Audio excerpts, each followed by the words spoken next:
IPL स्पर्धेत Mumbai इंडियन्सने Sunrisers हैदराबादला पराभूत करून 5वा विजय मिळवला आहे। सनरायझर्स हैदराबादने मुंबई इंडियन्ससमोर विजयासाठी 144 धावांचं आव्हान ठेवलं होतं। हे आव्हान मुंबई इंडियन्सने 15.4 षटकात 3 गडी गमावून पूर्ण केलं। या विजयासह मुंबईला 2 गुण मिळाले आणि नेट रनरेटमध्ये फायदा झाला आहे। विजयासह मुंबई इंडियन्सने 6व्या स्थानावरून थेट 3ऱ्या स्थानावर झेप घेतली।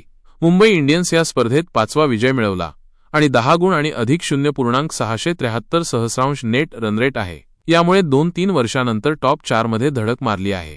आता प्लेऑफचं गणित सोपं होताना दिसत आहे। मुंबई इंडियन्स आतापर्यंत या स्पर्धेत एकूण 9 सामने खेळला आहे।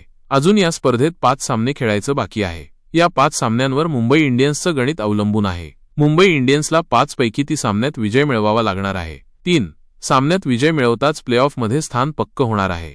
मुंबई इंडियन्सचे 10 गुण आहेत, तर आणखी 3 विजय मिळवले तर 16 गुण होतील। आयपीएल स्पर्धेत 16 गुण मिळाले तर प्लेऑफमधील स्थान पक्क होतं। त्यामुळे मुंबई इंडियन्सला 3 विजयाची गरज आहे। आता उर्वरित 5 सामन्यात मुंबई कशी कामगिरी करते याकडे लक्ष लागून आहे। मुंबई इंडियन्सचा पुढील 5 सामने हे Lucknow super giants, Rajasthan Royals, Gujarat Titans, Punjab Kings आणि दिल्ली कॅपिटल्स यांच्याशी होणार आहे। राजस्थान रॉयल्स वगळता इतर संघ प्लेऑफमध्ये स्थान मिळवण्याच्या शर्यतीत आहेत।